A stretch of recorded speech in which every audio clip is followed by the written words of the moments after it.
down here once at the end of the fair. Unpredictable. Because I'm missing the community.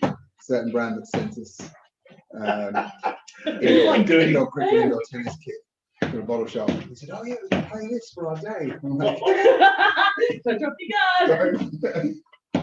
I'm really scared of this one. Yeah, maybe yeah. Not being able to see where the bunch Yeah. Just hearing. Ah, Anyway, Yeah. Oh, yes, sorry. is that good?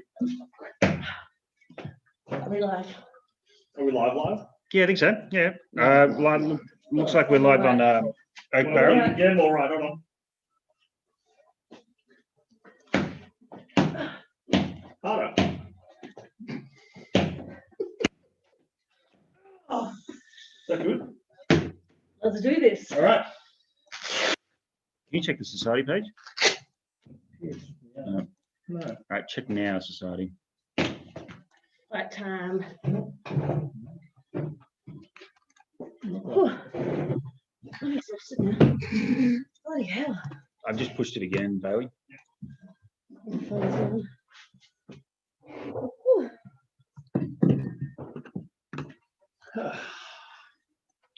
Well, that was fun.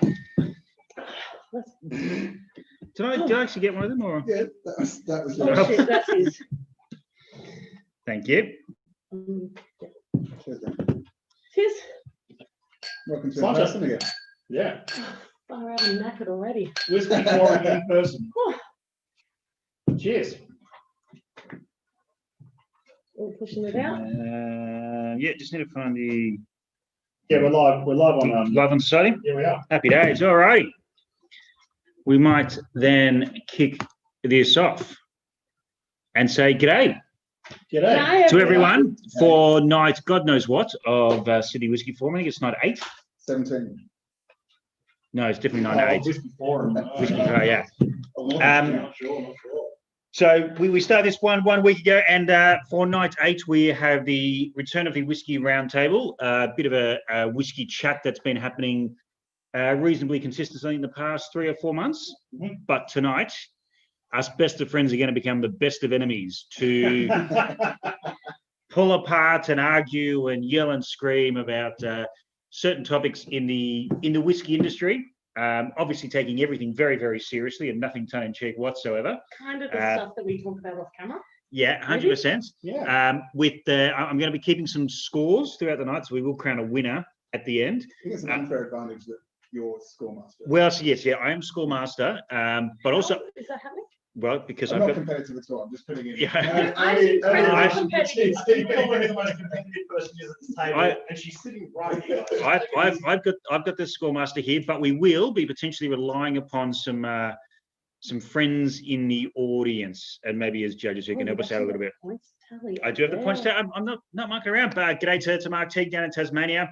Feck and Ace folks, says Mark Westmoreland, from live from Thurso and Wolfburn, who might become one of our judges. But I mean, guys, how are we? First and foremost, Good. Very Super good. good. Finally over my hangover from Saturday.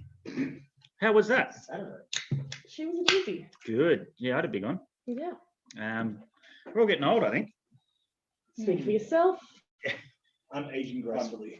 I'm probably not empty gracefully. I'm sprightly, so there you go. Oh, you had a weekend away. With pens. I mean, the weekend. That's right. How did you get out of Saturday? I didn't see you at all. Well, the weekend away included a 2-year-old and 4-year-old with friends of ours, so it made it quite hard to A, find signal in the Blue Mountains, and B, find a quiet space for a 2-year-old. There's no Blue Mountains. Yes, yes. It was more the children running into the room. They're just like, "What are you doing?" It's like, Yeah. Well, I think we all got pissed online. And then I said as well. I did the same. Yeah. Well, I got pissed online, sorry. No. So we've got we've got a few topics that we want to debate and fight about already lined up, but we will take any topics from the crowd as well. Does anyone have a topic they want to throw out into the ether first? Yeah, we're all just boiling with it. Yeah. I mean, I don't think mine's a really good one to start with. So, but Alex looks prepared as all hell. Yeah. So I can go with Alex's. Captain of the debate team. All right, Duane. What is your topic you'd like to fight about? Mr. Bailey. Oh, Just Matt Bailey in general? Yeah. Is Matt Bailey a good bloke? That's round one. Do we have anyone for the... I'm on the affirmative side of that. Oh, Yes. Our brand ambassador doesn't work. Alex won. Alex, no, that doesn't count yet. No, it's after you. Oh, okay. Well, okay. It's your topic. Okay, I'll start topics then. Okay. My topic is going to be IB versus OB. Now, So for those at home, official bottling versus independent bottling. For those who know me already, most of you will. I represent an independent bottler, a whiskey club, and I am definitely on the side of thinking that independent bottlings offer a far greater experience all round for the whiskey drinker. Yeah. Did you say you could? tell me that. So just checking the audio. You saying I'm a bit louder than other people here on this one? So No, you're all good. okay. Just talking myself. I'll just have a double check. I'm in. For starters, Yeah, you're in. we wouldn't have IBs without OBs, I didn't say that. That's and true, that's true. people wouldn't know All round for the whiskey drinker.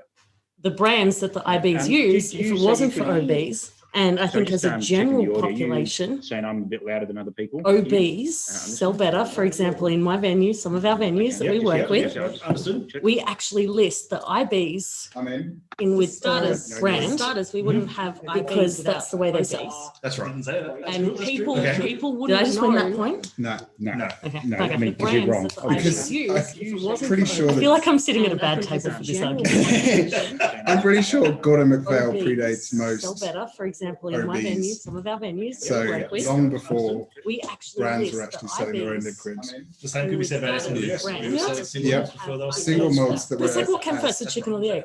And people, Okay. OBs came Yes, first. the IBs came first. OBs. Independent Brands. The OBs were selling to people like You're Madeira from and where? from the distilleries. From the distillery. Yeah, they weren't boss. No, they weren't official. Blenders came first. Independent bottlers and blenders came first.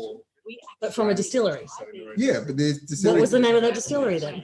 Yeah, but they weren't selling any. Glenfiddich, same distillery. The Glenfiddich wasn't selling any liquids called Glenfiddich. They were No, selling but it's still a liquids. distillery though. So it's Yeah. still No, I agree, like yeah, whatever no, I it's agree. called. Yeah, but it was But the. yeah, they sold it to other people. Yeah, But and it came from an OB. And then they made it. No, they made it. Or OD, original distillery.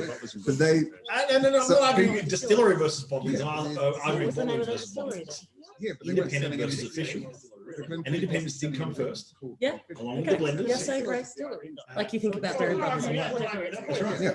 Yeah. So they. Still came from a I think distillery. Gordon MacPhail, even the an SMWS in And the grand scheme of those bottles, quite late to the game, 1983. They were bottling single malts. In fact, I can tell you straight off the top of my head, we were bottling Brora before Brora were bottling Brora. And we're bottling Balvenie before Balvenie were. And we're bottling all these brands that Yeah. didn't exist Still yet. brands though. Still still these OBs. official bottlings. These They, official bottlings. but they're brands now. They weren't brands then. And so if it wasn't for the IBs selling their liquid as And then individual they were going, oh, brands, look at this, we can sell there our was spirits like, at single oh, malt. Oh, people- right, okay. Then I also think there was a big shift that IBs wouldn't be selling if it wasn't for the OBs doing all the marketing around the OBs. it's a bit of a case now, but originally, so Like, what's your highest selling distillery, Matt? 33. Which is? I couldn't possibly tell you. We use a coding system to Is hide it the called distillery. bullshit? It's called Ardbeg. It would be one of the highest Oh, all right. best selling. Okay. Yeah, cool. Yeah. so there's been a switch, but There's been a switch, yeah. you know, yes. it wasn't until the 80s when you had the big whiskey lock and all these suppliers had a heap of stock. They Yeah. were like, how do we then start selling it? And they premiumized it. So Yeah. they kind of created their own sort of brand as a distillery for a lot of them at that stage. So I think without independent bottlers, the brand names would be nothing. They've since then obviously developed marketing teams that have built them up much better than But when we were independents. talking like the original IBs, they were blending. No. So they were both. So you had blends and you had. These are all very good points, but I have just fixed the audio issues we had to start. I was about to say, because if you got a second mic plugged in or something, have you? One point to Fitzsimons to kick us off here today. So Scott gets the first one. Are you for- kidding? No, I'm not kidding. I'm the points master, and that is Fitzsimons 1, everyone else 0. Okay, for everyone who's people- watching, I think, so it's saying looping audio and audio is munted. I think we're fixed now. Are we okay? And that's why I've got the point. I feel like How do you get a point for like all of my wonderful My- fighting two of them? my inner Tom Cruise is coming out. I should have brought my naval uniform. So you can't handle this. So what my point was. We just had a great fight and no one heard that. No, my point was. Next question, Alex won. That's what happened, guys. Offer a far greater experience to the whiskey drinker then and now. And yes, we can thank the distilleries for their marketing. As Andy said, they've shifted. That has shifted that paradigm in the last 40, 50, 60 years. That has shifted. That's actually a very good point, because a week ago when we had the indie bottlers discussion, that's something they were saying, that we are the great brand ambassadors for a distillery. They do the marketing, but we are a brand ambassador. And it's almost the grassroots marketing, because they build it up and then the brand goes, oh, hang on a minute, we're quite popular, and then jump in, and then they then invest far more. But how many years ago are you talking with that though? I mean, how many people drink Glentockers now? Quite a few people know what Glentockers is because of independent bottlers, because of Linkwood, because of Longmorn, because of Clyneleaf. These distilleries only have produce because of what independent bottlers did with that spirit. Then do I even go back to like the blend world actually built up these distilleries? Is that where we go with that? I mean, I wasn't arguing blends versus IBs, so that's one of my. But that's when you go to like grading and stuff, and the Class A and Class B malt and stuff. But what I would argue away from that side is independent bottlers are amazing, but what you're investing in and what you're buying into is, distillery, particularly in Scotland, they're passing down knowledge and expertise over years and decades. And a Highland Park 18 now, I think you were talking about this with Bill Lark on the weekend. It was, Highland Park 18 now is going to be made pretty much in the same style as Highland Park was made 10 years ago, 20 years ago. And so they kind of keep up this tradition of what their spirit is. An independent bottler, you have to like the same palate as the person who is selecting casks. And it's, Berry Bros and Rudd. If you like what Doug bottles, then you like their liquid. If you like what Scott from the brand that I can't remember, not Rest and Be Thankful, North Star. Ian, sorry. If you like his palate, then you'll like their liquid. So I think the one thing about IBs is they're probably very skewed. I mean, SMWS is probably a bit better because you've got a much broader group that selects casks. But there's still a selection process. Yeah, so very stringent selection. Also, from my knowledge, they keep the barrels that are on brand for them and release the ones that aren't quite on brand. Is that correct? No, it doesn't necessarily work that way. Because like from what I've known with IBs and the ones I've spoken to, like the people that run the company, you have to be a certain level up to get the decent casks that are being released for IBs out of a distillery. The higher up the pecking order you are, the better. Of course, so a brand so new. I think there's been but a lot of it is also contract-based distilling. A lot of it's IBs that have been released that have been so left of centre of a distillery. Yeah, that maybe wouldn't have done. And it varies broker by broker as well. So let me throw a different angle out to this then and play a little bit of devil's advocate. We are, lucky enough to work in this industry. We get to try a lot of things. We're always challenging ourselves with new things to try. I 100% agree that you get like all these excellent experiences from, so say a society cask and everything's going to be different and you get all these different angles to look at a distillery. Is that a good thing? For the vast majority of people who want to drink whiskey, who don't think about it as much as potentially we would, and they just want a stable dram that they can rely upon, is a distillery, an official bottling from a distillery that's reliable, you can always get it, it's always going to be stocked, it's affordable. Is that a better, more valuable whiskey to the whiskey market than, say, these obscure, weird things like the oak barrel stocks? In terms of value, yes. I mean, OB will carry more value because it has that magic C word, it's consistency. Yeah. And that's all, that's the only thing that sells is consistency. So I think that's another point to Fitzsimons there. Well done, we're running and this is good. But I like to think of, people who enjoy independent bottlings and things that are left of center and interesting casks and fascinating things like that. I like to think of people like that as flavor adventurers, people who always want to discover different flavors. It's like saying, do you enjoy eating the same burger every single day? Like, no. So why would you want your whiskey to taste the same every single day? So there's so many whiskeys to try. There's so many burger shops out there. I mean, would you trust a burger shop that can't make a good cheeseburger? Never. The other thing that annoys me, thank you. for jumping in and like coming on my side here instead of. Yeah, I don't know what's going on. I was like, it seems like you might be harvesting on your points. side. There we go. Welcome. It's divided. Few shout outs. Thank you to Darren and Mark for helping us identify those sound issues. Quick g'day to Vicky Dahlenburg, who, if she wants to, anyone wants to, be Hi, a Mum. potential judge. To Andrew and to Mark. Mark's comments: bit of sparring in the first round. Hold on. Waiting for a big haymaker and uppercut from any of the challengers. Matt Bailey couldn't handle my uppercut pre going live, so we just had to keep it the old 1-2. Yeah.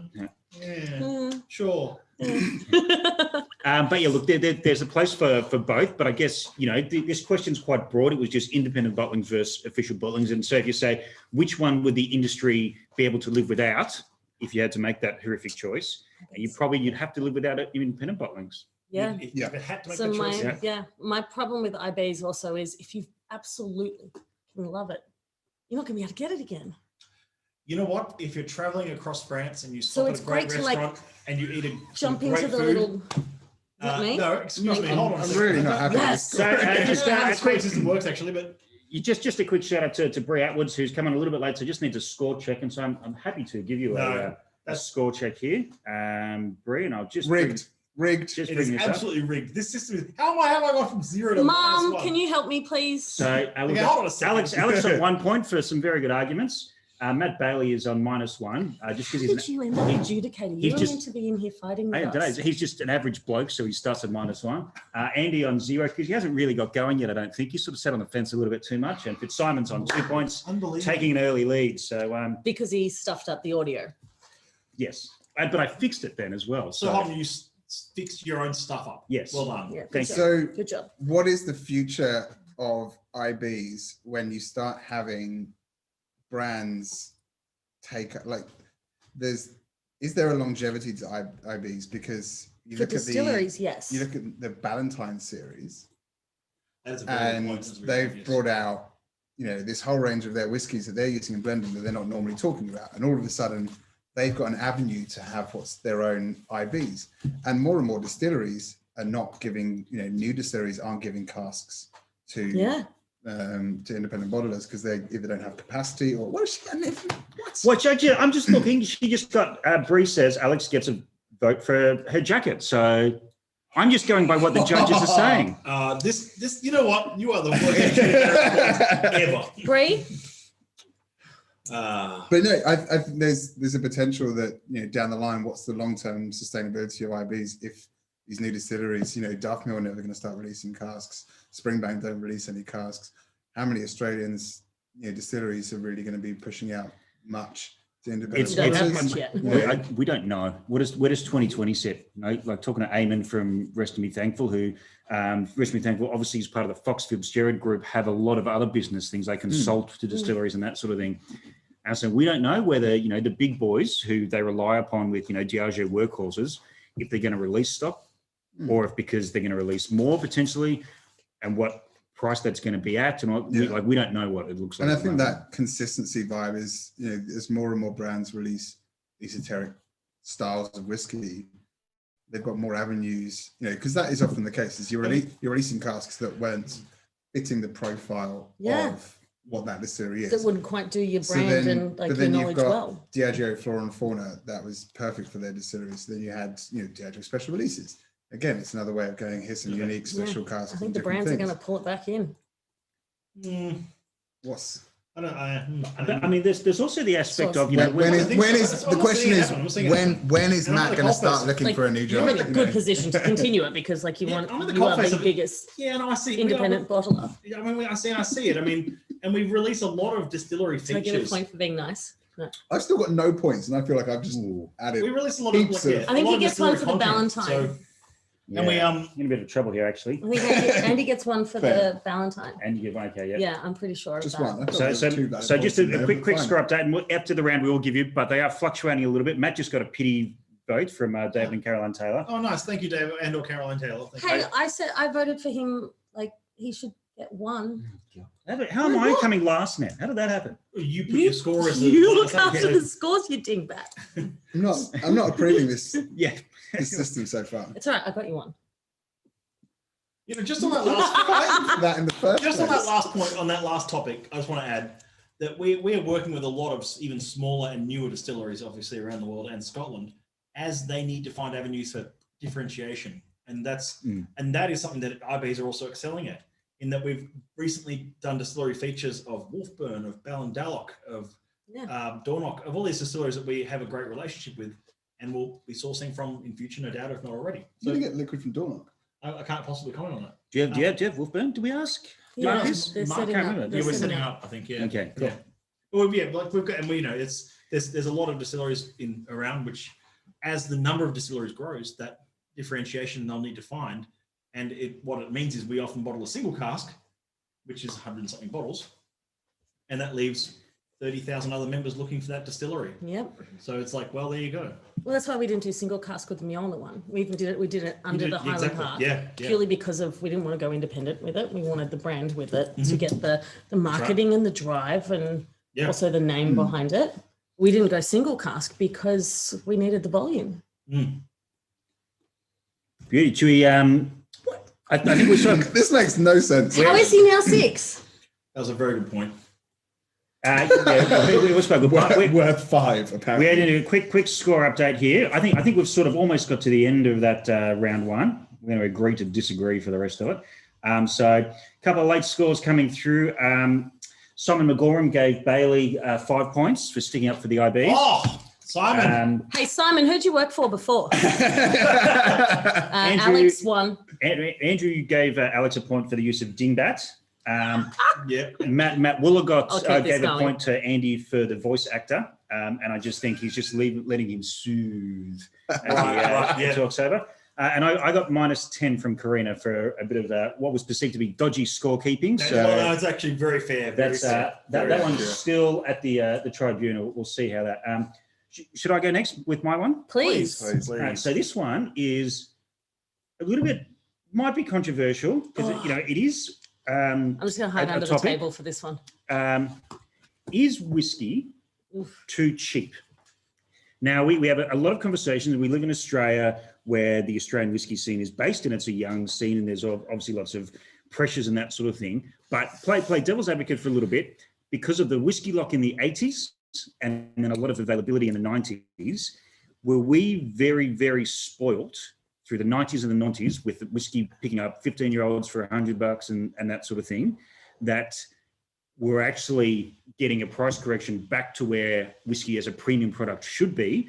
And is that then like an unfair advantage for, new whiskies and new old whiskies to come on the market and be compared to a price that was potentially too cheap? Where do you sit on this, though? Well, I don't know. That's part of the question. Is Are like, you wearing the Come on. boxing gloves or what? Where are they? I'll beat you up. No, you've got to weigh in. You I can't think, just ask the question and run the cards. You've got to actually I think You're there the is. moderator here. I think there is a real swap seats with me. argument to be made that for certain whiskies, we've been very so say like big Isla whiskies, 10-year-old core range Isla single malts at the like $70, $80 mark. I think that is too cheap, and we're used to it. And I think that is actually undervaluing the product a little bit. Cool. So I'm going to compare it to a completely different industry, but talk watches. All right. Minus points for Sorry, And mine's the audience of this stream just completely changed. Yeah. Anyway. no. Let me bring you back, guys. This is made with whiskey barrels. Now continue, Andy. You're welcome. 1 point for Alex. Alex, yeah, fair enough. Somehow. I saved your ass with the watch thing. I'm kidding. There's you talk. I have the same sort of discussion about when you talk about fashion themselves. My wife used to be a fashion buyer, and it's what are you paying money for? Part of it you're paying money for a brand. Part of it you're paying money for a heritage. Part of it you're paying more for a quality and a guarantee. So you buy a Swiss-made watch because it's guaranteed to be of that specific quality. Mm-hmm. You buy a Japanese-made watch because it's reliable and it's effective and it does what it does. And Let's not talk about reliability right now. psychos. But no, and compare it back to the whiskey industry. That's not a great. we're not saying the same markets, but it's about that kind of consistency of quality. And if you can make lots of things, Seiko 5, it's a massive watch and there's loads of them. And so because of that, they can make lots, regularly producing them, and they're a consistent quality and they do their job. Are they the best? No, of course not. But they can churn them out, make them good, and they deliver what they deliver. So that consistent level. And then when you talk about it on a broader spectrum of brands, Diageo has got more capabilities to be able to produce at a large volume. Pernod Ricard, the same, being Suntory, the same. They can produce at scale and volume, and it's affordable to them. Skip over to pretty much every Australian distillery. They're still on that growing scale, growing phase. And so at the stage, technically, you're not really paying for what would be, the sort of marker of, this is a long heritage, long respected quality, so you're paying more for it, like you would an Hermes scarf or an Armani suit. But, they're of a scale where it's almost, you flip it the other way and go, okay, an independent watchmaker is making some really amazing quality stuff, and you're paying for that one person's expertise. So it's craft. It's a really, I hate that word. It's craft. It is. It's overused, especially in beer and but I think there's a real broad mix, and it makes it really hard in sort of understanding what's, when people sit there. It was a prime example. There was a whiskey that was on Amazon when that first started selling alcohol. And they were like, oh, that 18, or is it 25-year-old thing? It was like, that 25-year-old is like, it's $600, more expensive than this. And I was like, yes, they may both be 25-year-old whiskies, but they are polar opposites in terms of size of company, in terms of scale. And so, so it's purely economics argument then. What was the thing you brought up? The $10 per year? Yeah, but let's bring it back not from an economic. So if you're an Australian distillery and you're releasing now, you can almost say, okay, this is what it cost me for barley, for my hours, that sort of thing. But okay, what is a year worth? What is a year of? It's like the rent of a barrel in a warehouse, whether that warehouse can fill 1 million barrels or 100 barrels. What is a year worth? And then another question has come up here. A lot of point. I think it was Simon said there's a lot of loss leaders out there in whiskey. And it's like, do we think so? If you are, say, Diageo, we're picking on them because they are the biggest and the most successful, and they're the best probably example. How do we feel about Diageo using whiskey as a loss leader to feed other categories in their portfolio? I don't think they necessarily. There's another decision. There's another distributor that I can definitely sell. I'll go to bat for Diageo any day. But they are comparatively in Australia far cheaper than every other market, and it's because they're just like, so we'll go in at the bottom and we'll just churn out the volume at a low rate. And I know I had this conversation with someone about vodka. It's like, we're really struggling in Poland at the moment because vodka is just a race to the bottom, and you're making 5 cents on a bottle of vodka, and it's just getting lower and lower and lower. So it's like, we can't sustain the business because it's just a race down. So I think it can be comparable to all industries. Think about shoes. Like, you pay $300-400 for, only because Ross Blaney buys boots like no one's business. I didn't swear then. Minus 5 points for Ross Blaney. But like, he's handcrafted boots versus like what I can go and get at like Cotton On or something like that. It's all fairly relative to each industry. But I feel that these guys that are handcrafted or doing what, and again, I know the craft word, but doing what they're doing on a small scale and bringing us that absolute quality versus quantity, I do think we undervalue it. Think about taxes on land to hold a barrel for 12 years.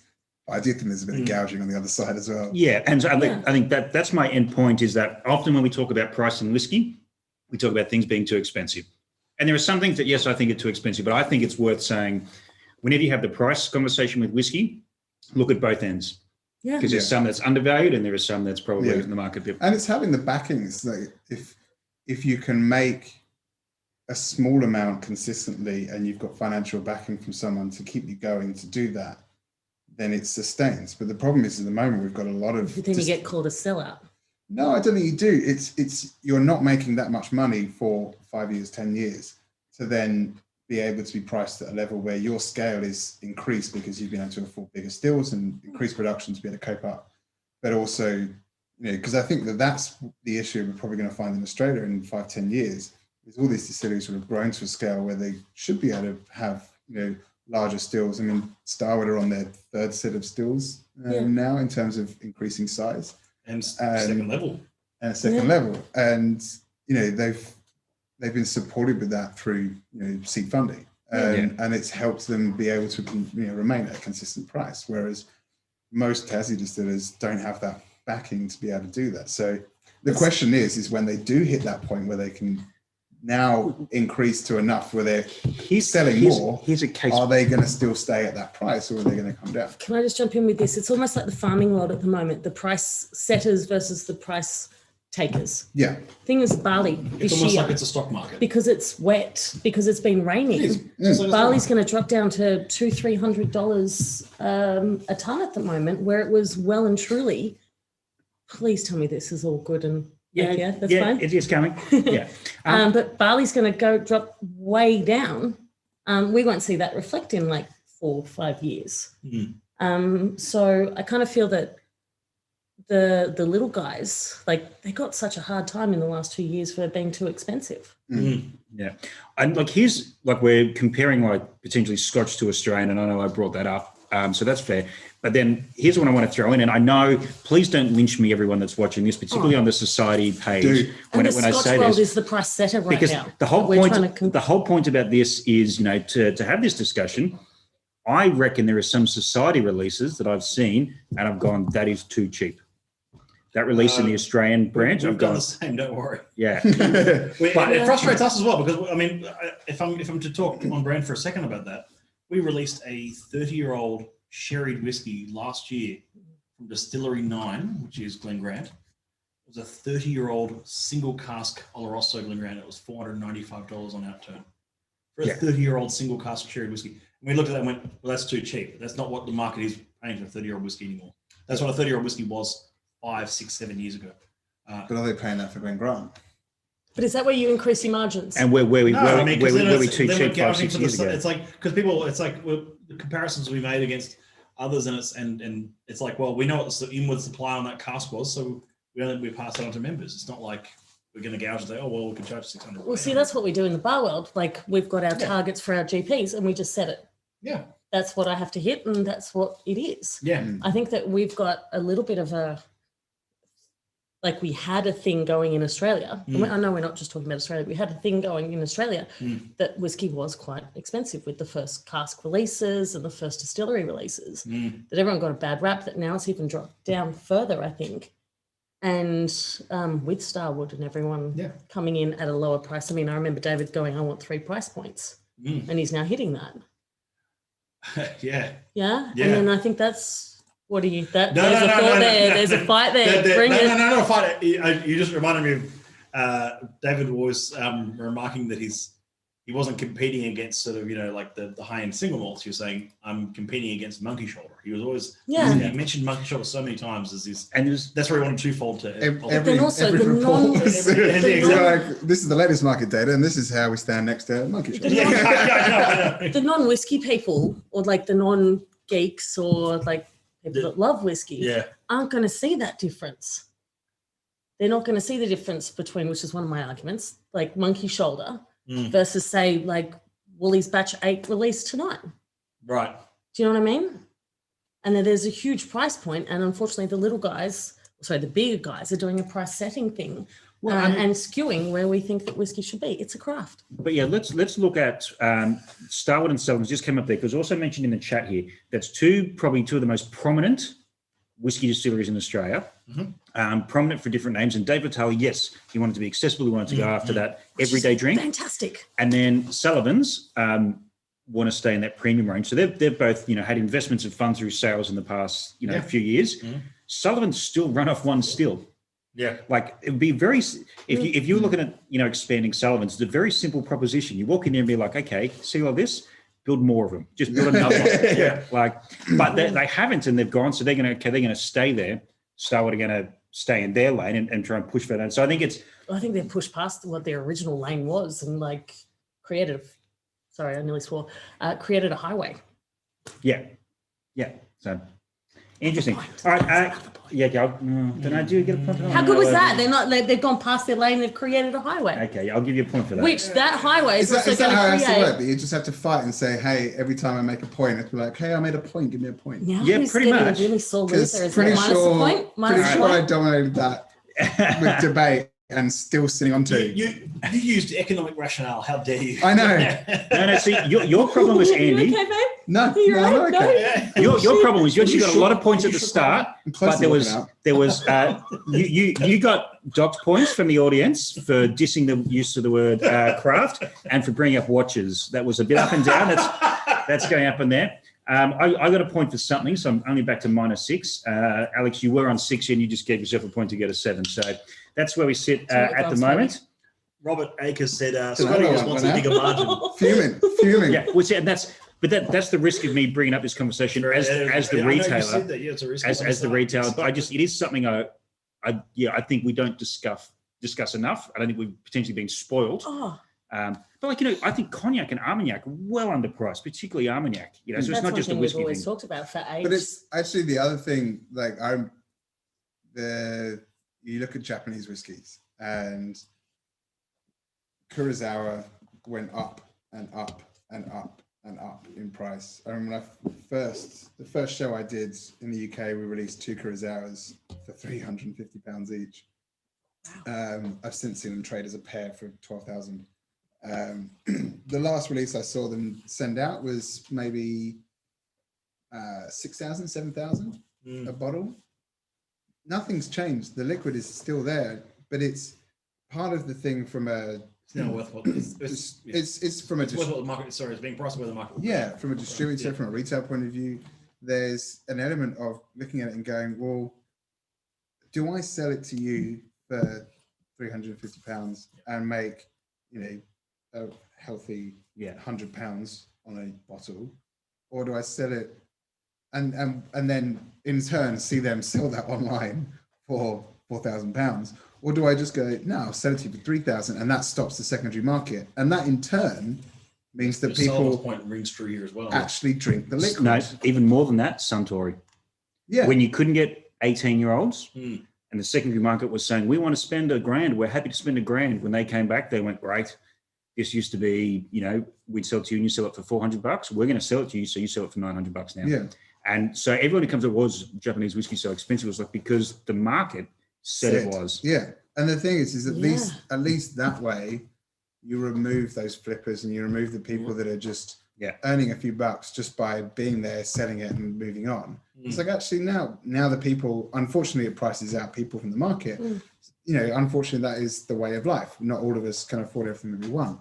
But what it does is it means that the people purchasing the bottle are far more likely to drink it at that point, because if you're selling it at the secondary market rate, then that secondary market rate is, there's no resale value to it. So it's like, actually, if I'm buying for this, I'm having to drink it. So you reduce your market, sure, but you actually have people that want to buy it. The undercutting in Point me for retail. that. So that was good. Sorry, commenting from Rob Akers on that. He says, so if there's flippers, then it's too cheap. Okay, Yamazaki Sherry Cask, No. 2016. Through the bar, we paid $376 for it. Yeah. Yeah, what I I disagree that if there's a secondary market, then it's too cheap. Sometimes scarcity is what drives that. There's a demand, but unfortunately, when you're only able to release 100, 150 bottles, there's chances are there's 300, 400, 500 people that want it. So it's then a case of who's the richest and who's going to pay for it. And that's the secondary market. So there's a balance of actually what do you benchmark on the secondary market, because that's just the trigger happy with the bank, and it's that's sort of capitalism at its worst, where people are going, I'm going to pay this much, and so I'm selling the price. And so Do we even go into like online versus in-store retailers? Because we were trying to sit at a reasonable, like for example, Milne. I kind of had a problem with the bottling being up on Catch the Day. I got really upset that it was up there and super cheap, like cheaper than what we could afford to sell it for. Is this, we're about to head into round 3. Do you want to? Oh, is it? I don't know. Well, That sounds like a round 3. Does it? Did I just start that? would you want to frame it? Shall we? I had a point on that, but I can't remember. Are we going to go round 3? Well, that's I think a hot topic. Round 3 almost needs to be whose whiskey am I going to drink next? Because I've finished my lovely single barrel. Can you just make that then? Yeah, okay. I'm chucking it in here.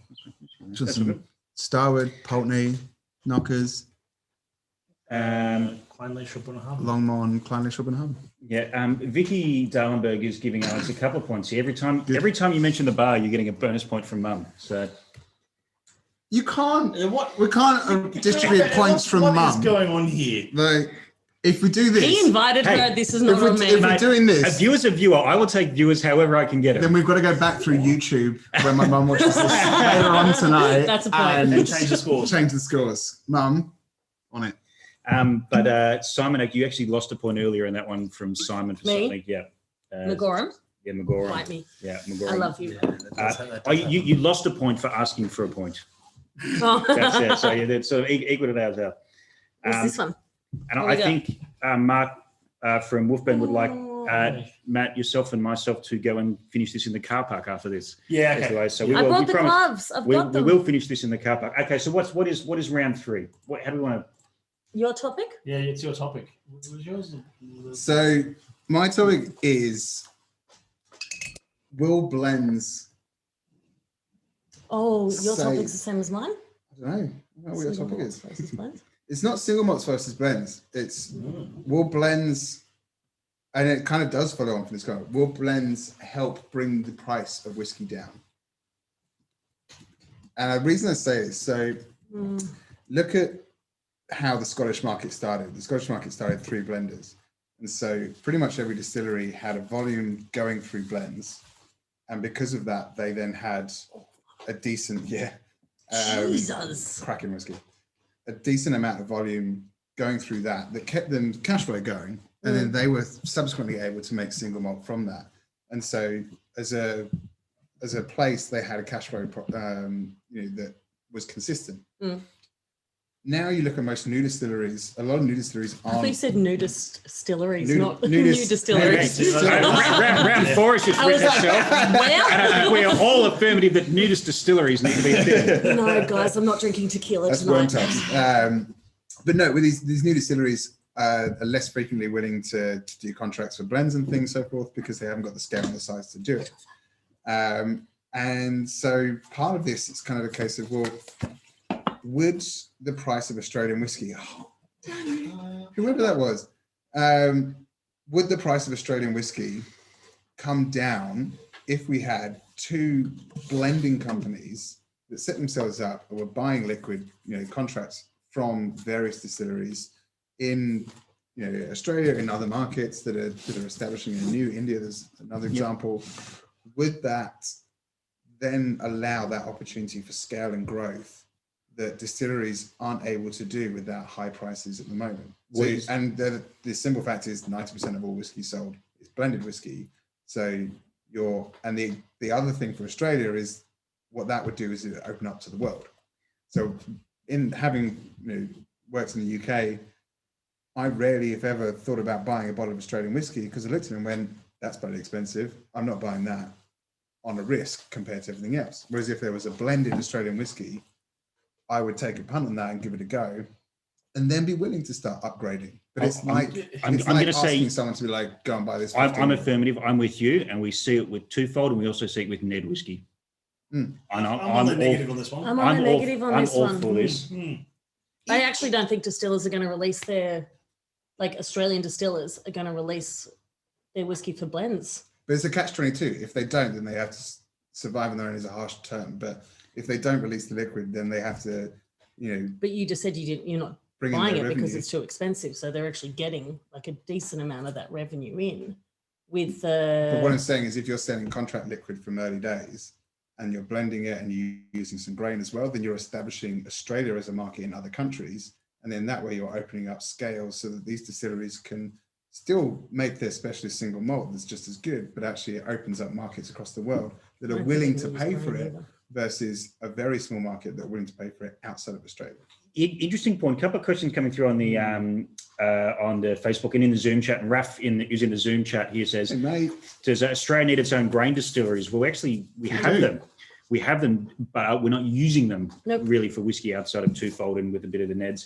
Caleb, does Australia have the market to support local blended whiskey in that scale? I think Sally's all for nudists to help bring the price of whiskey down. Don't know how that would work, but happy days. It's called tequila. But okay, yeah. So, but to take that question and sort of to take all of those elements and wrap them into one, does Australia benefit from having a whiskey, whatever that is, sitting alongside Johnny Walker, Jameson, Jack Daniels, Jim Beam at every airport bar around the world by having an Australian option alongside the Scotch, the Irish, the Japanese, and the American? I'd say so, but I think 5 years ago, yes. I think which is one of my arguments, the fight against like single malts versus malt blends or blends. I think that we've gone so hard into this single malt category that I actually don't think we will benefit from that. Years ago, yes, I believe we would have. However, now there's I agree with you, but I agree because of the economics of it, not so much the needs. Because I mean, it's still what globally it's like 85% of all malt whiskey sold is blended. Still, 15% is single malt, 0.01% is single cask, whatever it is. And so I think that I think it would work as a product. Just I don't think it would work being created now for that need. So it's like Foster's. But you would argue the same of Australian wine. Like I remember. Do I get a point for that? You get a point for Foster's. That's Don't blame me when you're giving away points for Foster's. When Alexandra, that's a good remark. 400 points. It's like Foster's. It's just going out. That's not like There was a great wine book that I first read when I was studying, and it was an old version, and the comment for Australian wine was Australia seems to be producing some wine, nothing of note. I remember that. And it was, you either said that already. It wasn't Jancis, it was the other one that did Whiskey Encyclopedia. There's wine being made in Australia, but nothing of note. Yeah. The end. That's the wine industry of Australia. Cool. That was only 15 years ago. So, to say there's no chance of Australia being something around the world is meaningless because... Where do you sit on this, Scotty? I'm a fan. I think we want it and we need it. But a couple other questions from here.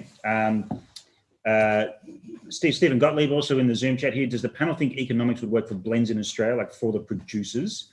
Is there scale from an Australian? Because we're probably going to have it. It's, if we develop that question, it costs a lot of money to make things in Australia. It costs a lot of money to move things around Australia. We're a big country. So do we have disadvantages? But if you set up, sorry, I know I'm interjecting already, but if you set up a contract early on with a distillery, then they have the knowledge that they're going to sell a set, every amount they sell. It's like, okay, if I'm selling you fresh liquid, then it's a case of for everything I produce, I give you 20%. That's a consistent revenue of 20% of my liquid every time I produce. So you build in the business that means plan. I can then afford a new still at this point, or I can get out the bank loan to get that new still to increase my capacity to then fulfill that.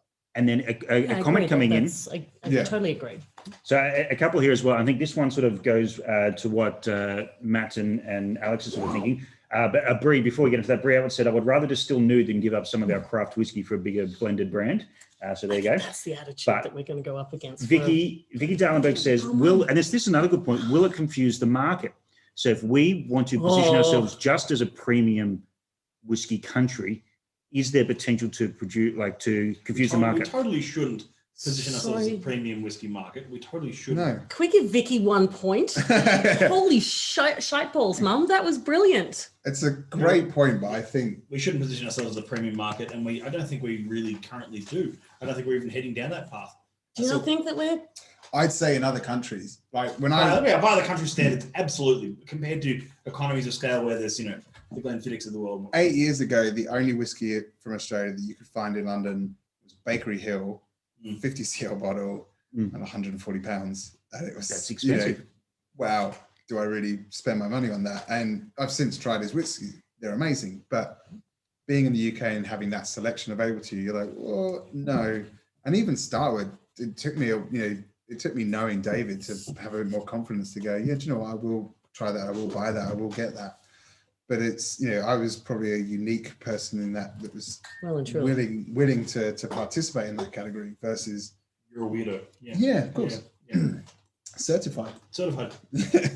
By my own mother. I think we have, for Scotty's points, though, we have both ends of those spectrums in Australia. We have the Starwards, which are pushing on one direction. We have the Sullivan's Coves that are successful in the other. Yeah. I think Starward's going to lead the overseas charge for Australia. Oh, for sure. If they haven't already. Starward and Archie Rose and Hellier's Road will be the 3 big ones that you see in every UK and US retailer, of course. And that's fantastic. But that's also like there's shite load of backing in there as Yeah, well. but- And that's sort of where we went from independent bottlings to OBs to, yeah. And I don't That's why you're mind that at talking all. about And one of yeah. the things I love about the Starwood situation is that Diageo investment and that money, not only do you get money and they've, redone the distillery again this year during the lockdown, but all the, sorry. Yeah, you got there. Sorry. Just put in Distill Ventures, not Diageo. Clarify that. Yes. All the distribution channels that come with that sort of backing, I think that's really, really valuable But as well. it's not, because it's not Diageo You're distribution. saying that Distill and Diageo don't talk and help each other out. I thought they were together. No, they're not together. No, so Distill Ventures is a venture capital firm that is affiliated with Diageo, but Do they not talk? they share knowledge. Yeah. And there's a But that's my point, is having those, and they're not necessarily here on But go on the it's rails, still- but here's the door. We can introduce you to the door. I think it still required David to go out to the UK and find a distributor for himself and go across to the US and find a distributor for himself. I don't think Diageo was like, here you go, use this distributor. Like when we decided to work with David, it wasn't through an introduction. Yeah, and funny enough, the Starwood distribution for us was actually based not on liquid at all. It was based on the trust of his ability. And we signed the contract the day that he ran the stills. Yeah, okay. And so it's based on that. Yeah, we believe in what you can Who do. else is in with Distilled? Westwood and Seedlip. Stoney. yeah. Yeah, that's Danish, isn't it? Storming, yeah, it's Danish. Yeah, interesting. It was a comment on Matt, your whiskey maracas. They didn't say give him a point, so you don't get a point, but just said they liked your whiskey maracas. As you also like. So to give a point, you actually have to put the word point in the sentence. And don't, because it's clearly rigged. Yeah. Please give me all the points. And Doc Alex. Yeah, well, yeah, Alex. I told you I was competitive. Hey, mate, the people are voting. I'm kidding. Don't hate on me now. We Okay. I've got another topic then if you want to go, or does someone else want to Yeah, throw in? with 4 rounds. So here we go. Did anyone get any points in that round? Yeah, we sort of went up and down a little bit. Alex, I went down. you went down for some reason. I got a point for the Foster's thing. You got a point for the Foster's thing. Sorry. How am I on 10? I make the rules. Because your mum's in the chat. It's only one. It's Bree. I blame Bree. And I gave Mum one as well. That was a really good question. I'm so impressed. She's going to get a high five. Yeah. Gary from Tasmania is trying to give Matt 100 points for having the best whiskey, but I'm actually going to veto that one.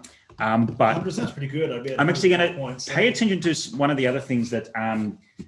Has anyone got a topic for us? Yeah, well, and I'm going to build on this. So he's pointing out that Sheen Distillery and his new distillery at Oatlands, and he makes just the comment that they will be all over the world with the amount that they are making. Now, this is something that we were talking to Bill Lark about last week with Tim Duckett, that in terms of like that question between do we have too many distilleries, are they going to create unnecessary competition?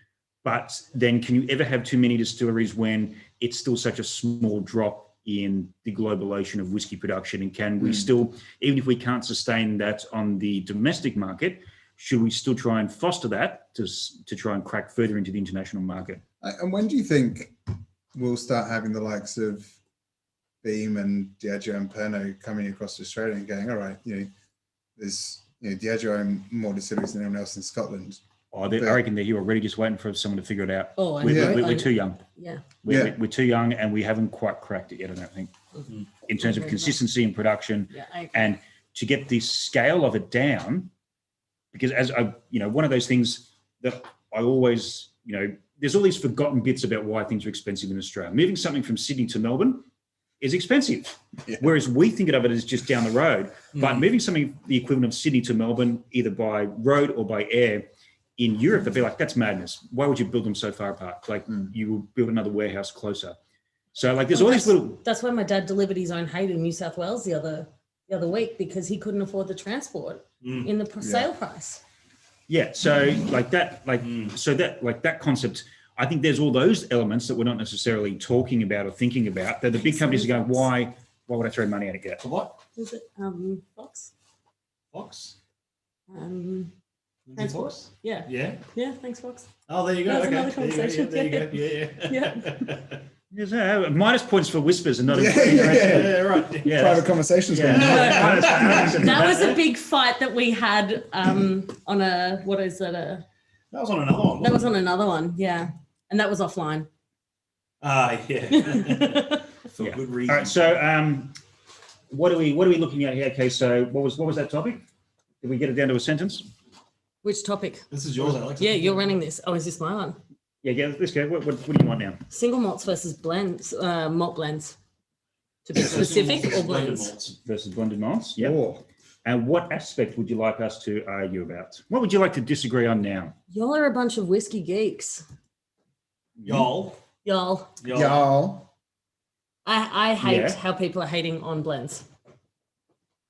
I think. But are they heading on blended malts or are they heading on blends? Blended malts. All right. I want to bring one case in point, and I You did bring lose. an empty bottle. That's a real nice gift. Well, that's got I in. did lose a lot of points from Matt Waller because the labels aren't seeable from the cans and stuff, so we haven't done that properly. Yeah, no, but the table is a bit of a but mess. I am going to use this Also, one. we're the only ones Unbelievably good in a blended greater malt scale know independent the bottler. difference between blends and blended malts. So Well, I'm, that's- I'm a And fan. so I'm going to say single malts versus blends. Okay, so not blended malts versus Versus blends. So I guess we're changing. Sorry, blended malts Yeah, versus yeah. blends. Bit of a- So I understand that the consumer, that's the bit that changed. No, blends versus blended. Single what is malts. the topic? Single Single malts versus versus blends, or blends versus single malts. Single You know, blends you could- versus malted malts. You're making that harder on yourself. So but single malts versus blends. Yeah. Which is where we started. Sure. Sure. That'll Okay. do. Yeah. There's a shit ton of misunderstanding about So much. blends. And the joy of people like Compass Box and the great things that he's doing. John Glaze is a great advocate for this, but at the same time, even him, like I remember he released a vatted malt the day that vatted malt was deemed no longer a term allowed to use. Yeah. So like at midnight, he set fire to things and smashed a load of stuff and traipsed around London, burning things and having fun. And that was the release of the vatted malt. But it was very much a kind of, Spice Tree? God, that's a good whiskey. no, it was something else. It was the last vatted malt. Last Vatamalt, right? Yeah, sure. And no one understands what that means.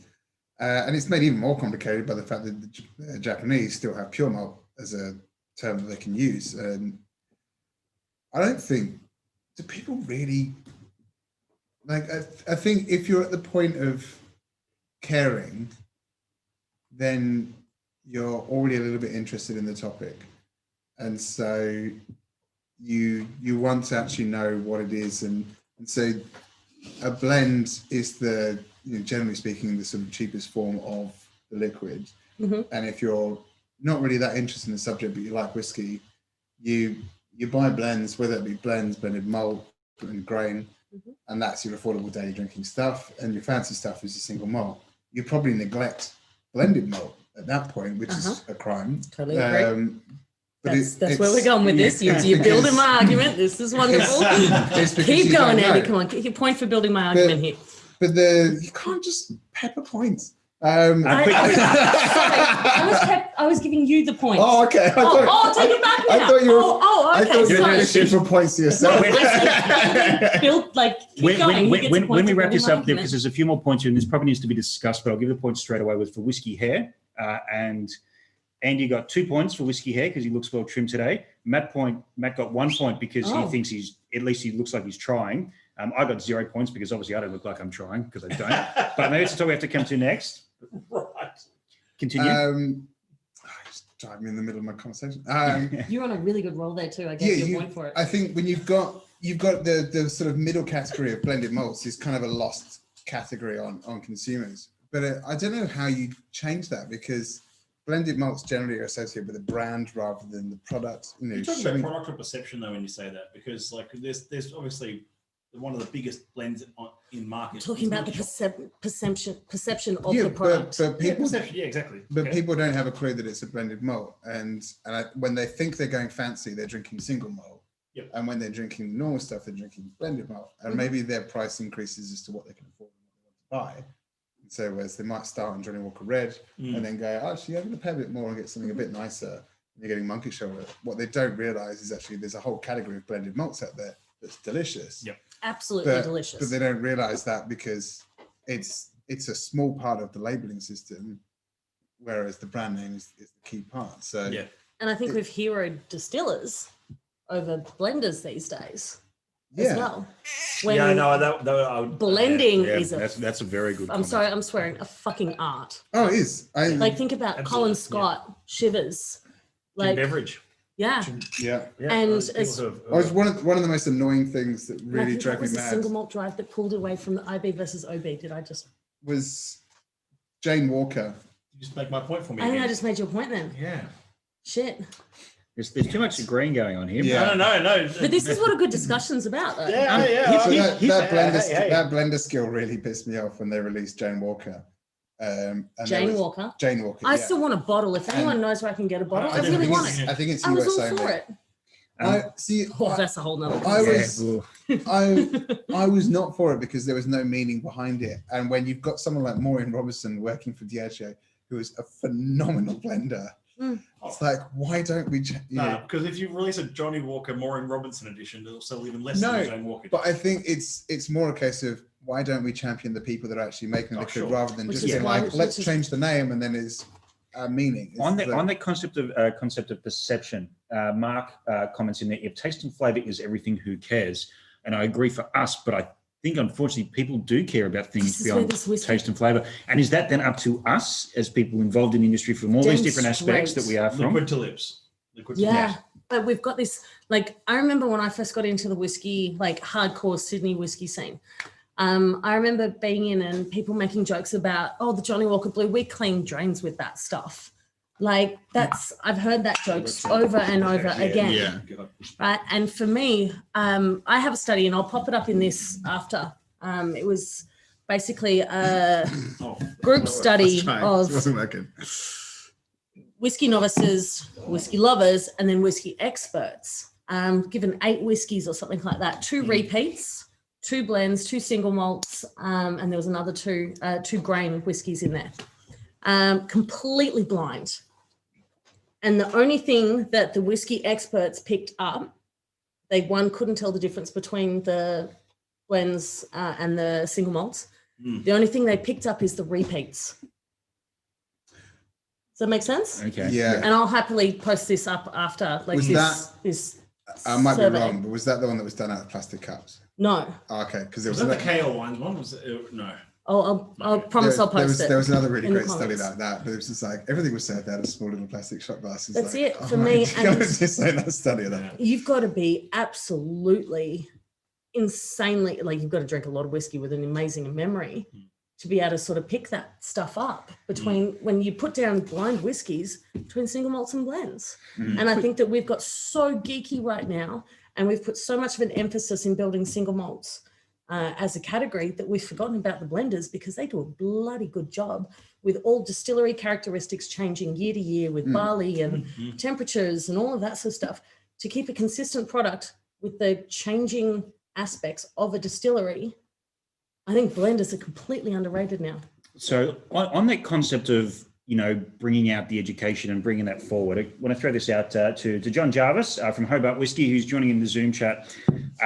Is disappointed that you're not doing a Boilermaker tonight. A Boilermaker? Boilermaker.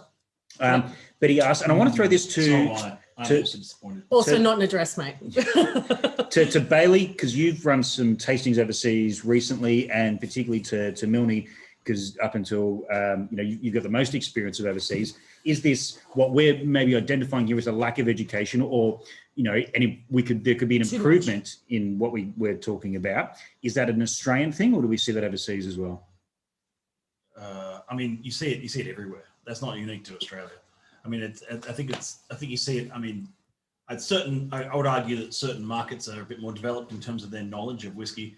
and their approach to it. And you don't really see, I don't know, the events that I've hosted in the UK, I never saw that whole sort of snobbiness against blends so much. I think that's quite, I agree with that. It's quite an Australian, that might be an Australian thing, Mm-hmm. but that's only because of the knowledge level. Look, I mean, it's crowd by crowd, varied by varied, but it's the knowledge level of each market is radically different. Like, you know, how we drink whiskey and what we know about it in Australia versus what they know about it in China, or what they know about it in Malaysia, what they know about it in Taiwan. Or And I'd argue New that Zealand. the platform to which that argument is taking place.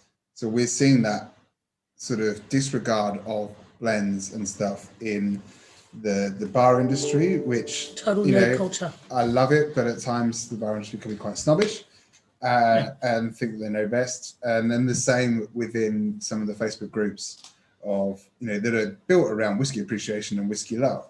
Is they are, you know, as great as they are for this industry and required for, you know, anyone purchasing single malt, they are also, as we alluded to earlier, they are the 15% of the industry, not the 85%. And so they are a very, you know, I always sort of say you've got to take what you read in those groups with a very large pinch of salt, because they are a very select and niche category of this industry that isn't indicative of what the entire group is. And unfortunately, when you have to look at the entire market, these are actually the minority. And so do you sit there and go, okay, well, I'm going to disregard what you're saying because actually you're not my consumer, and the other consumer is not in a Facebook group about whiskey appreciation and whiskey love, because they're not that into it, you know, they're not that obsessed. And, you know, it's that, you know, I'm not in a Kmart group, you know. That's a very important thing to remember. You know, but I there's thought we were both in the same Kmart. I don't know, but There's a Kmart group. All the specials, all the weekly specials. I'm in Costco now. I get those emails. But there's probably a Gucci Lovers Australia group, you know, that talk about the latest Gucci handbag. But you know, they're a specific, but that's that group that is just, I'm interested in, you know. VB is probably the only group, and Resha's, where you've got an appreciation society. It's the only category really that I can think of that has this kind of, you know, I'm into it. It's this, you know, wine's the same. There's no sort of Jacobs Creek Appreciation Society, Echo Falls, you know. There might be, I don't know. Yeah, I mean, but like, I think there also is, because I'm a member of small scale, you know, small format end scale model train groups. I am, you know, a lot of car racing. You're groups. a very model train geek. Yeah, but you're bloody Sheldon Cooper. Yeah, but like there is a lot of those. I think that exists for every category. I think if you go digging, there will be a VB one. Yeah, absolutely. Oh, there definitely will be a VB. There's but two VB ones. I don't know if there's actually. I've met a lot of the Jack Daniels Appreciation Society group, and they're good people. They're hectic. I don't vividly remember we set up a pop-up mart for Jack Daniels in Covent Garden one year, and it's like a Christmas tree on the barrels, and did like a little bar doing sampling. And all the fans of the Appreciation Society came up and just turned up. I love Jack Daniels fans. Like, they are the purest of all whiskey fans. This one guy walked up and literally just walked up to the stand and just dropped his trousers, and we're just like, and this is winter. Jack Daniels tat. Jack Daniels tats on No. So I was like, it's like the V8s. Jack Daniels is like the V8 supercars of whiskey. it is. No. Do I get a point for that? That was brilliant. Because Jack Daniels is so much better than V8 supercars. Are you a member of those groups? They are bad. Like they are the worst. And this is, you know, it's like there's that's a lot like of Monkey talk. Shoulder coming in, and it's like the stupid Mercedes doing V8s. Fuck off. There is a lot of talk about, you know, toxicity and things in the online space. And so much. But we live in it for whiskey, and yes, it is very, very bad in whiskey sometimes. But you see it in it's also every. very, very good sometimes. It is, yeah. 100%. But amazing. What I want to say is, like, you see that across everything. That's not something specific to whiskey. But I also think we're cutting ourselves out. Like, I mean, I've been down the Whiskey Geek trail. I'm now on the other side of it, which I think is also part of your journey. Yeah. You see a lot of the people in the groups and everything, they're right into their whiskey journey, learning, and they've got opinions, and they're just learning. But that's, once you kind of get over that, like, I'll never stop learning. Once you kind of get over that, you kind of chill out. Yeah, but you've got to make your way up there to. I also think that we need to, as people that maybe have chilled a little bit in fighting, except for you, you get a couple of Janets underneath you and you want to fight them all. Online. Yeah, Yes, but also yes. Yeah, yeah. I think that we as sort of a group or like need to start championing blenders, and it may not necessarily be blends, but blenders. Yeah. But I think I can't remember. And not shame it so much. Was it Bill that was Yeah, talking? 100% I agree. 100%. I think Tim was 50%. Tim was talking about that, in his, with Bill, that ability to, what every person can make and do. It's just like, can you do this? Is that your skill? Is that your skill? It's just like, I haven't got the skill of these blenders. He said, but I've got this of identifying and understanding. But most distillers have a house style and a house approach. And so, and no distiller is. And they flog everything else off that's got their house style to independent No, bottlers. That's like remotely true. That is a falsehood. That is completely false, but okay. But no distillery is releasing purely single cask whiskey. So they're continuously batching. And so, while some batches might be smaller than others, they are batching continuously. So they're selecting casks that fit a profile that work. And you do get the odd anomaly cask that's absolutely out there and wild and Also, super when you're, reactive or super batching them. inactive. Yeah. When you're And so batching you- though, that's where you get like that consistency. Speaking of casks, Yeah, I'm going to but give that Bailey batching a is point for this blending. Klein Leash. Thank you. Hey. That's a very good whiskey. Sorry, I'm going to give Andy a point for the E.H. Taylor single barrel. Yeah, yeah. So the only reason I only agree half with you is because I agree that bashing blends is silly. I've even written about that actually. And I'm Yeah. sorry, if you're going to bash blends, come to my bar, sit down. And I'm going to give you a blend and a single malt, and I bet you can't tell the difference. I'm agreeing with you. We're saying bashing blends is silly, but at the same time, the part I don't agree with is I don't see the need for us to champion them. They can do that for themselves, and they do very successfully with 85% of the market. I suppose the only challenge is when you get to something like Compass Box, which is Gets a terrible profile in Australia. Does What it? about the Yes. what about the independent It's blending companies? it's brought in and marketed incorrectly. Right, Yeah. but it's incredible liquid. It's That no one knows about here. yeah, and I think that the challenge that they have is actually you got this amazing liquid that's he's got a huge amount of Clynelish casks, or certainly did. There was so much of his stuff that had heaps of Clynelish. It was fruity, it was fresh, it was delicious, it was amazing. But it doesn't say the distillery on the front of the bottle. So when you're sitting there looking at the shelf as a consumer, going, so it's $100 for that and $100 for that. I've heard of that. I know what that is. Yeah, And it's the argument. marketing. It's the argument I bring back every single time on Indian whiskey. It's the same thing. You look at it and go, I don't know. Do I buy this? So I'm being yelled at. Now, I was going to come to this question, but I think, and so I don't want to be yelled What's the at. audience question? Yeah, because I'm going to start losing points if I don't ask this question. So a quick one from everyone. Just your favorite blend then. Well, we're on this. If we want to be true about this, what is your favorite blend? Valentine's 17-year-old. Oof, I'm actually agreeing 100% with Andy. I absolutely love it. I fucking love it. I'm going to go. My favorite blend, and we're talking about consistency and regularly going back to, is going to have to be Shivers 18. Shivers 18? Yeah. The blue. It's a bluish kind of. Yeah, so packaging. that was the Queen's release. No, just normal. No, just normal Shivers 18. Shivers 18. No, okay. It's on the shelf every day. It's. Yeah, okay. Blue box. Yeah, I'm Valentine 17. That's absolutely delicious. I was Valentine 17. Mm-hmm. Oh, and if I'm having it with Coke, Jewel's White Label, get in my belly. Yeah, sure. I've had a lot of good blends, and like probably Compass Box would be up there to my favorite ever blends. But for the purpose of this, Jameson, every day of the week. Mm. I love that whiskey for a flavor point of view, of it for texture. I mean, it would be like I'd drink nothing else if it was 43%. But Jameson, I love. Yeah. But that's Valentine's one I did just before I left the UK. We did this side-by-side tasting of historical and new. And that was the weirdest tasting I've ever done. Just Valentine's 17 old and new. It was like, which is which? And generally, I think we were 1940s, 1950s Valentine's. Yeah. Oh. You could without the fact that there was bottle effect on the old version, you couldn't tell the difference. It was Just by the way, no, that's all right. That's all right. Do it. You know that you just said a line just before about if Jameson was 43%, it'd be your everyday. right? No, you can't say that. No, stop. I'm saying. Why not 43? No. Why not 44? No, I'm saying these comments that you see, this argument you often see, and we're guilty of this as well. I've just done it, haven't I? Have you just done it? You've I just done like it. this, but I love this 40%. Oh my But it'd be better at 46. Oh, I wish it was cast strength. Yeah. So that is. Fuck me.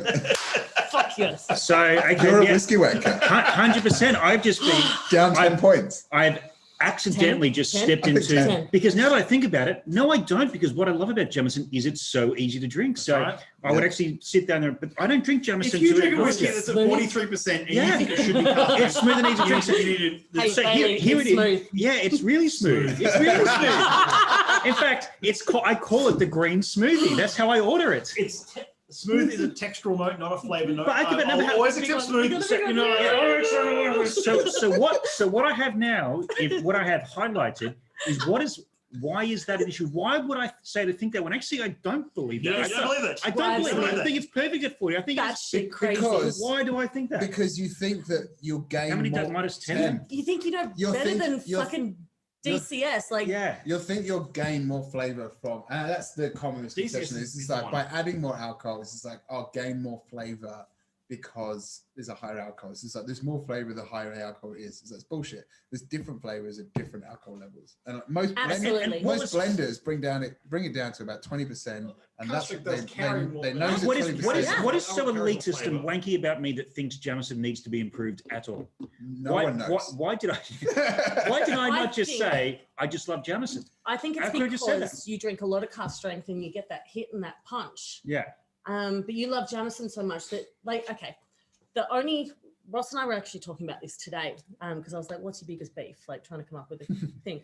And he said this was his biggest beef. Yeah. So for example, People that drink Balvenie 12 and go, oh, I wish that was cast strength. Why? It works so well at that proof they bottled it at. Yeah. It's been, but no one designed. knows. It's So designed. have you had it? Have you had it? How do you know? Yeah. we both have. Yeah, okay. And it is very, it's, Flex. and So it's- like winter, and it's very good, Winter Storm, Glenfiddich. I love it. right? However, it is better at tank strength, and that is only because I've had it at tank strength at Glenfiddich and climbed the table in the middle of a big tasting to get to the bottle. Like it was that delicious. So I know the difference now. Yeah. But you Yeah. can't say it's better. They released it where they have because of X, Y, and Z. I can say it's better because I've tasted it, but you can't sit there and go, You mean they've released it X, Jameson's- Y, and Z because of taxation reasons and import or costs? how they feel their brand is and what they feel is That's better. right.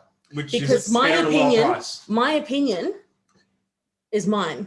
Yeah. There's a lot of factors, and I think the more you drink what about cast strength, whiskies that change? The What- same whiskey. It's But I always think going to the- change. The more No, you, no, no, but I mean like a whiskey that, for example, might be 45% in a country like America and might be 40% in Sullivan's went Australia. back up to 45. But no, but like just like that, like how do we feel 50? about that? Where because of the excise implications in Australia, the brand has made the decision. Oh, fucking VB. Yeah, like your VB would VB. knock it off 0.1% a year. So like Buffalo that's Trace. yeah, but like you know, Oh, Maker's Mark, Jim Beam, all of them. Yeah, everyone's Hang on, done they're it. changing with the markets though. So Yeah. we're all going now cast strength, bigger, harder, and they're all kind of going, we're going to go back to that. We're not. yeah. We're You genuine. dropped lower? So I think- I think- we okay, went so- down. We went down I- at 40% ages ago, but it's because No, I think people are going bigger. it's because of what works in the market and what means that we can be competitive. We can have a nice ability at that price. It means we can be competitive with other brands in the market and so forth. So it's a factor. Everyone that sort of presumes, it's because of duty and excise. The cost of duty and excise is pretty low, but it does have an overall impact on COGS and margin, because when they look at it and goes, well, it's only this amount of percentage. It's like, yes, but You get fucked on more whiskey. if you put we water buy in it from this person. We then sell it to the wholesalers in Australia, and the wholesalers then sell it to you guys, and then you sell it to them. You've There just is- reached your stream quota of saying the word COGS, by the way. I know. Yeah. Cost of Can goods. we get a point off the cogs? Yeah, Does that count? that's a -1. Yeah. No, I actually disagree.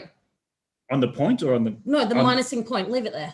Even though he's coming up against me, -1 versus +1. Back on 9. I will beat him properly. It not- has an impact on us, but it's more a fact of what's accessible. But that whole point of you drink cast strength whiskey a lot, so for you a low strength whiskey is it doesn't give you the same alcoholic buzz. It doesn't give you the same feeling. It doesn't, you know, Doesn't carry. What is It doesn't what is the carry flavour as optimal much. strength for whiskey? well, this 40, is, 40, we all not know one. it's I love it 48.5. 46. 48.5 obviously is the optimal 46. strength. I mean, Okay. every obviously, whiskey 48.5, ever. every this, whiskey ever, because right? this is the stupid thing. So I used to work for a brand where we released all of our whiskies at not cask strength, but a high proof. And so we didn't say cask strength, we used a different term, and I won't say it because it will give it away, but we used this term on the bottlings, and it was because when tasting it in a panel, that was deemed to be the best strength for the bottling. So drinking at cask strength, and we're like, it's a bit pokey, or that just doesn't quite sit right, or this character comes out and it's that. Bring it down 2% ABV, 3, 4, 5% ABV. All of a sudden, you're releasing them at sort of 50s to 55s, and they sung and they were beautiful. And then you have the option to bring them down. But this idea is like, it must be cask strength or nothing. It's like, no. We've Why done at that. a point where someone goes, this is the best that it's drinking at. It's like, I know it's a difference in opinion, but that's something that, as the oak barrel, we're able to do with Australian distillers. It's hard to do with Scottish ones because we're not there, and it's harder to get samples back and forth. But every time we bottle a whiskey Australian whiskey in the past 3 years, we've spoken about that. I know Lark, when we did the Lark exclusive 3 years ago, we had a lot of talk about that, and actually had different plays with it. As a whiskey that you guys all tried with me a few months ago before we like kiss bang bang. I'm having that conversation about that cask right now, but how can we bring it down and how long is that going to take and what is the best method to do that? And so it's actually coming up to be, we're going to throw it with water and then throw it back into the cask rather than put it in plastic. So like that means that cask might miss Christmas. and that's the funny thing. It's like, is that then deemed cask strength if you lower the ABV and put it back into cask? No.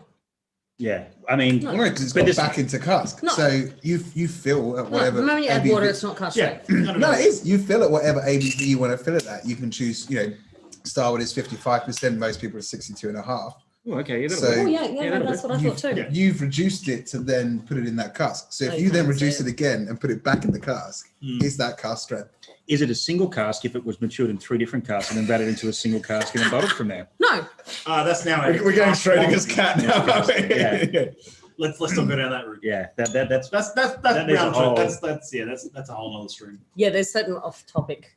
Like we'll, Yeah. we'll do quite opinionated here, but there are certain things that we have to take offline for that. well, because we just go around in circles for about 3 hours. Because I actually probably will put the boxing gloves on. So what's the what was there an audience question from the in Yeah, terms let's of like go. to finish off with? Yeah, I think there was. I was a little while back. Just people saying, really, just generally, lots of comments here about Scott. It just is making most sense out of anyone. He's probably the best looking out of the bunch as well. I've seen that coming through a fair bit. That's all anyone's saying on the society stream as well. Holy Yeah. shit balls. Let's. What are we drinking? And that's a very good question. What are we drinking? Well, we've been moving good- around. We had a couple of good cleansing melange. ales, and then a Starwood 10th anniversary, which I remarked to Andy here that I properly ploughed through 4 or 5 of these myself. It was such a nice whiskey, and it's so good to see an open one again. And it's Colonel I've got Taylor I've single got barrel. mine. That's delicious. That's lovely. And I brought a 26.147, which is in September outturn. So many those are colours of watching the members. rainbows. And this. And a dearly departed Facial single cask, which was from Distillery 10, and it's an unpeated sherry 10. So what's Distillery 10?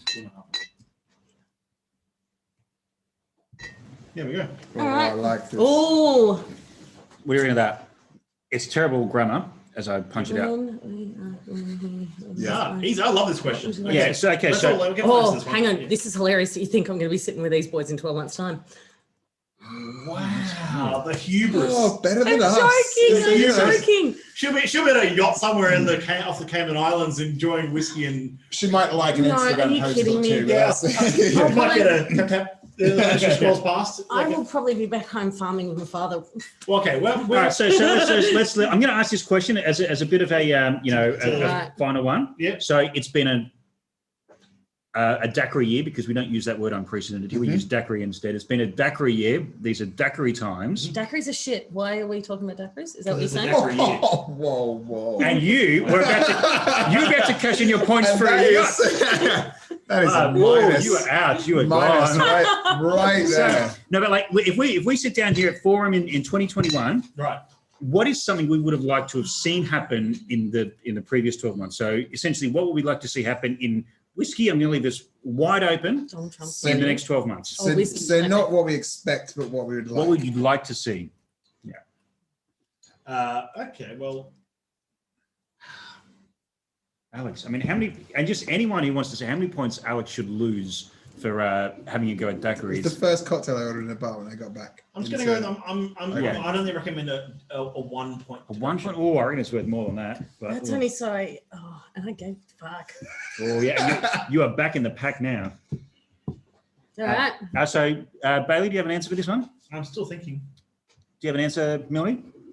You've been called Brawler Bailey and Mauler Milne, by the way. Mauler. Mauler. Milne the Mauler. What did I get? That's Oh, I I more. didn't get one.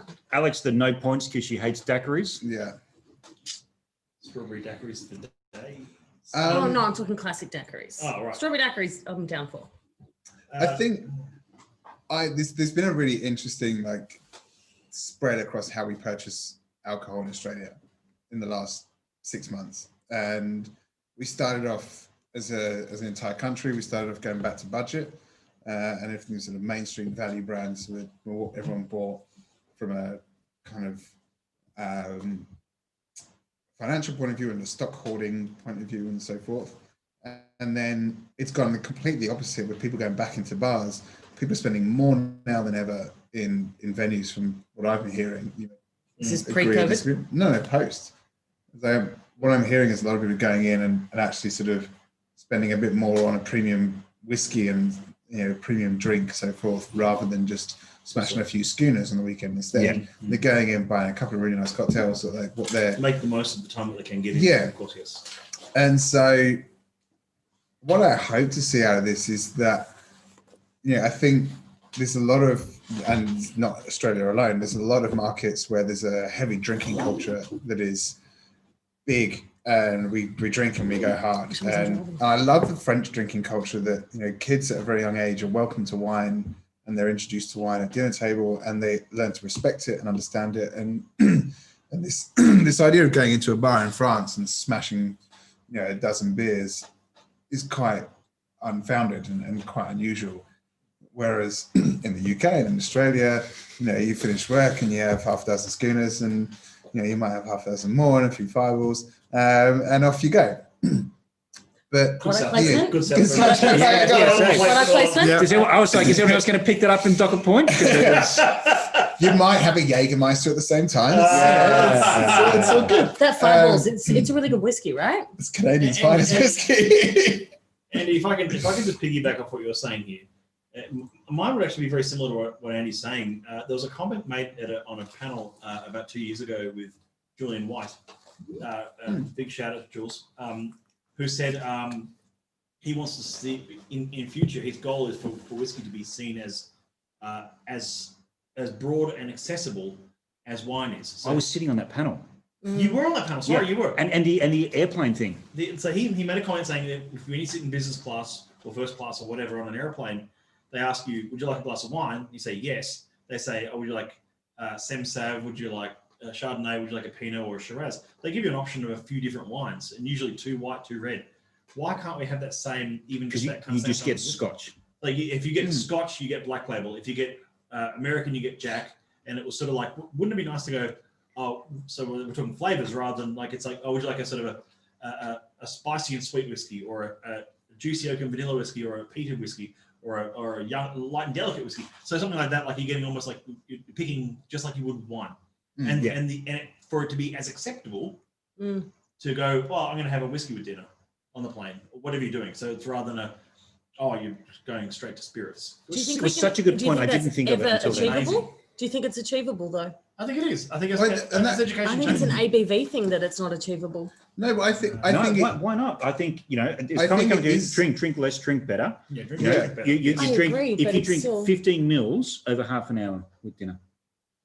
and I think that Like that or move 30. is it's like whatever the equivalent of like standard drink the is. standard drink of the wine is. I mean, we were talking about whatever we are, like in terms of ABV and that sort of thing. But I'm also the restaurant that puts whiskey in your face with a bone luge for entrees, a bone luge but for I'm dinner.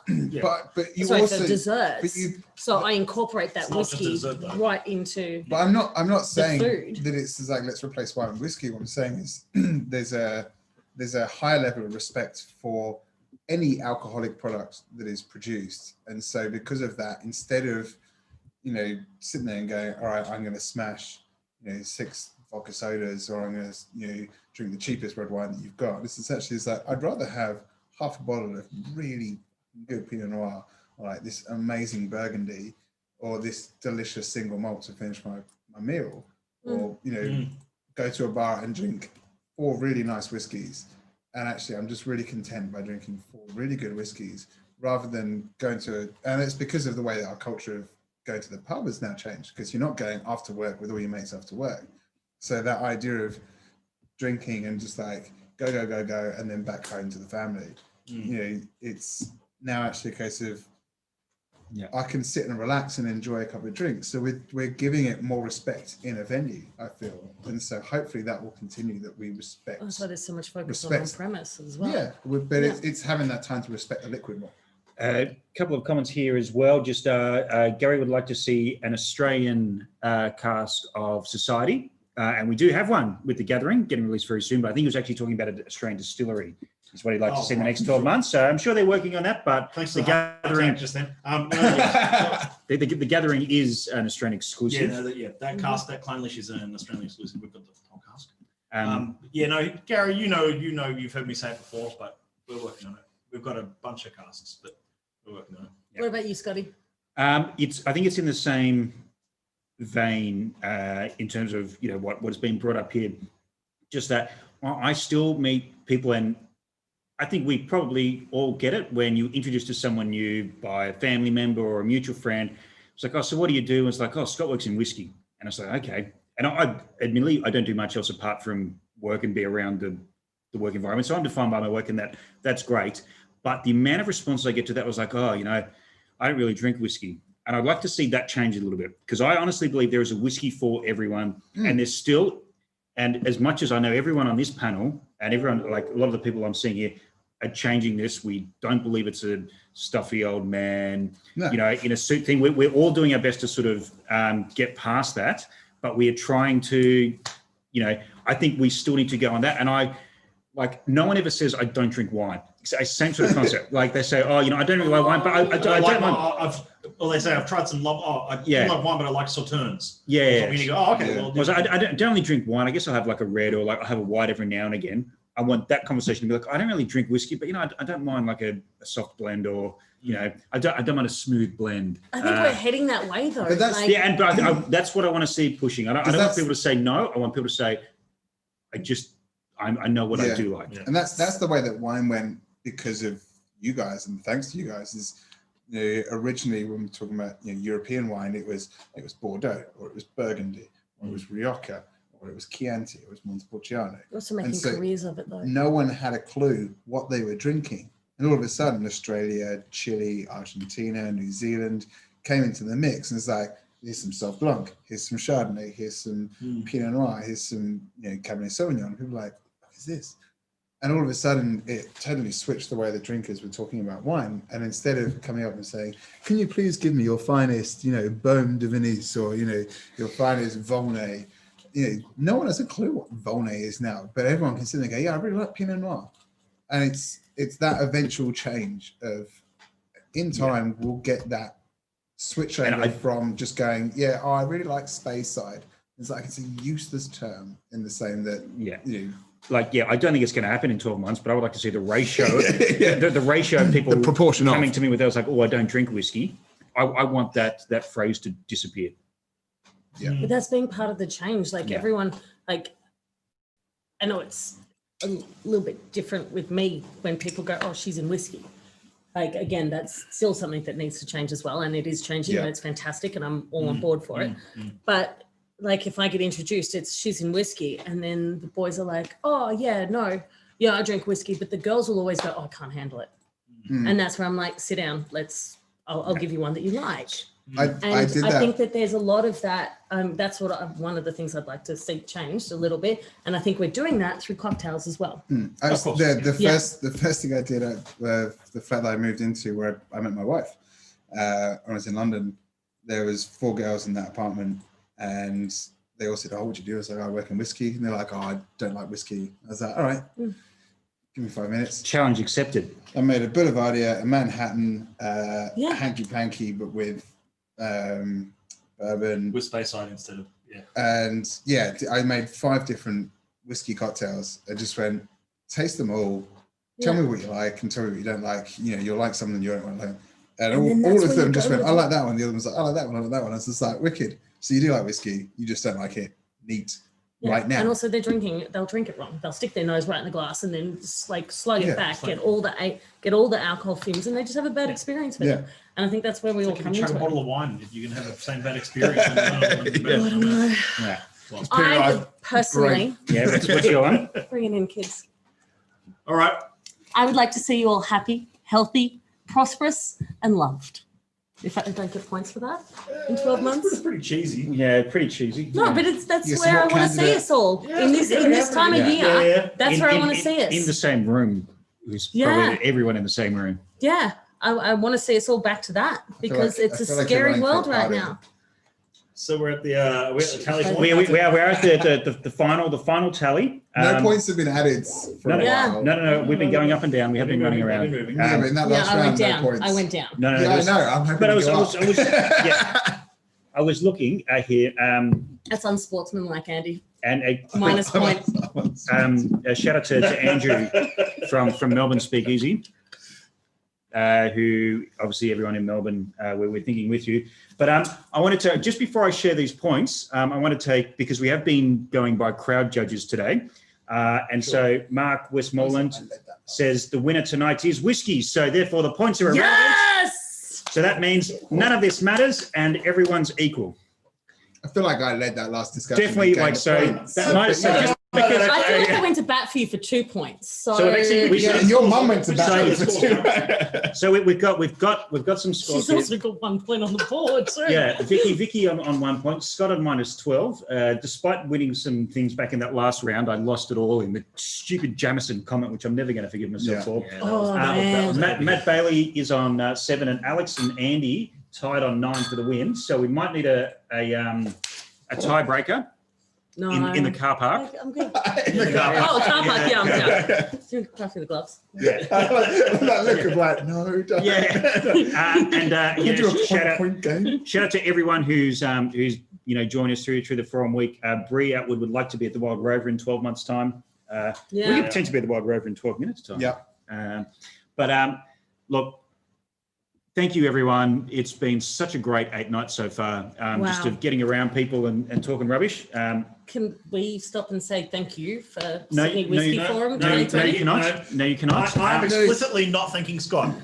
I'm not thanking Scott. I'm thanking Scott, and I think he needs to get at least he 12 doesn't. points, 13 points for Sydney Whisky We can Forum. at least get him back up to 0. I think it's fair. Yeah, he can be better But- than I can get it back where I started from. No, genuinely, it's like I've tuned into the first few stuff on Monday and Tuesday, and then I've just had loads of stuff on this week that I haven't really been able to tune in and listen. But that's the joy of everything being online, is that I then spent half of today, as soon as I started making lunch, I started putting another episode on. I sat there and listened to it, and when I'm cooking dinner, I put an episode on, listen, and the joy of being able to listen back to this stuff is amazing. That there is a world of we're immersed in it and we are geeks of our industry, but actually it's not a geeky thing. Like, to me it's an obsession and it's a love, but I'm not listening to this going, oh yeah, that's quite a geeky topic. It's like, it's so much, It's just been love. getting all these people together. The Indies discussion on Monday was superb. Stefan, talking about Japanese whiskey, as ropey as that cool was. Internet hasn't quite nailed it in Japan yet.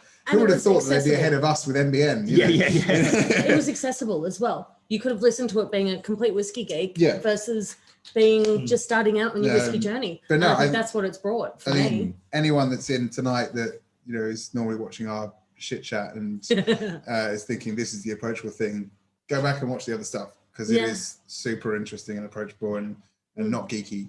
And we will and put it into podcast form in the next couple of weeks. I've delayed listening to Matt Bailey because the longer I can not listen to Matt Bailey is better. Yeah, well, that's good. I'm more interested. I'm more interested to go in and listen to see what Joe's talking about. Look, thanks everyone. We're going to sign off now and cancel the Facebook stream. We had planned to have Ben Riak call in tomorrow night with our single cask, but delays. We're going to postpone that one because we want all of you guys to have the cask in front of you. There's 15 bottles left out of the whole cask. Holy moly. It's all gone. Well, pretty much all gone. I haven't taken one for me yet, so there's probably less. Yeah, there you go. So we're going to put it. I'm actually. We'll probably mark it with something. I actually haven't. A few people who are kind of keen on didn't quite happen, but we'll see what goes on tomorrow night. Andy shout. Thank you, everyone. Thanks, everyone. We will speak to you soon.